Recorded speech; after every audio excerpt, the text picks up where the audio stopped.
Salut à tous, je m'appelle Carla, j'ai 22 ans et je suis atteinte d'endométriose.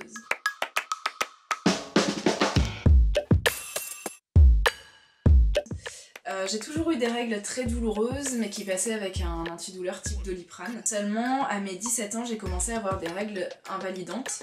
En fait elles étaient tellement douloureuses que ça m'irradiait tout le bassin et que je pouvais absolument pas bouger les jambes, donc je pouvais pas sortir de mon lit de la journée. Cette période c'était aussi le moment de mes premiers rapports sexuels et je me suis rendu compte que les rapports sexuels chez moi étaient extrêmement douloureux. J'ai donc décidé d'en parler avec mon entourage et d'aller consulter.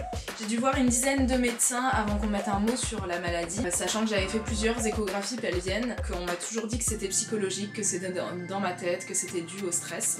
Et à un moment donné, j'ai fait une IRM et après 1 an et demi d'errance médicale, on m'a diagnostiqué une endométriose qui atteint mes ligaments utérosacrés et également la paroi utérine parce que j'ai une adénomiose, donc une endométriose interne. J'ai essayé plusieurs pilules, donc plusieurs traitements. J'avais toujours des effets secondaires terribles avec ces pilules-là et il n'y en avait aucune qui me convenait. À ce moment-là, on a décidé avec le médecin qui me suivait de m'opérer. Donc en 2017, j'ai été opérée, on m'a enlevé les nodules qui étaient malades. Seulement quelques mois après, les douleurs sont revenues.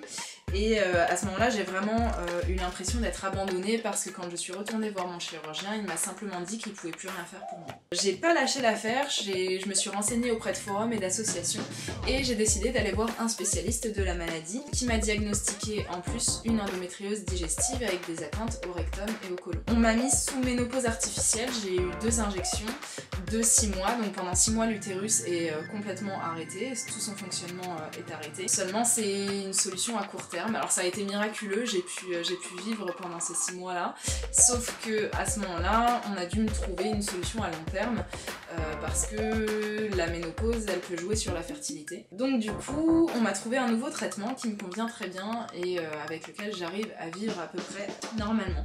Faut savoir que même avec ce traitement, l'endométriose au quotidien, c'est les hémorragies, les crises de douleur, les malaises à répétition et un mode de vie à totalement réadapter. En fait, il faut changer son alimentation parce que j'ai une endométriose digestive, il faut avoir les bons gestes au bon moment, il faut savoir gérer les crises de douleur, savoir prendre ses médicaments, savoir quel antidouleur convient à quelle crise, etc. On a aussi une très très grande fatigue, un système immunitaire qui est affaibli, donc ça nous handicape vraiment au quotidien. J'en parle avec mes parents, ma soeur, mon copain, mes amis qui ont dû apprendre sur le tas, également parce qu'ils sont touchés indirectement par la maladie. Ils ont été vraiment une chance pour moi parce que ça a été un soutien lors de la période pré-diagnostic où j'étais vraiment perdue, je savais pas ce qui se passait dans mon corps parce que du coup ils ont réussi à me faire sortir un petit peu dehors et à chasser les idées noires. J'ai également participé à plusieurs projets pour donner de la visibilité à la maladie où j'ai rencontré plusieurs filles atteintes de la maladie à qui je parle et certaines sont devenues de vraies amis. Que je pense qu'il faut qu'on puisse être écouté, qu'on puisse être compris, qu'on puisse donner des conseils à des personnes qui viennent de se faire diagnostiquer ou qui savent pas encore ce qu'elles ont. Sur toutes les maladies chroniques c'est difficile parce qu'il n'y a pas beaucoup de visibilité et c'est des maladies qui sont souvent tabous et mal comprises. Donc du coup c'est important pour moi de pouvoir aider les autres et de pouvoir se faire aider aussi aux besoins et de parler avec des gens qui vivent exactement la même chose qu'on vit parce qu'en fait ils sont directement impactés puisqu'ils sont atteints de la même pathologie.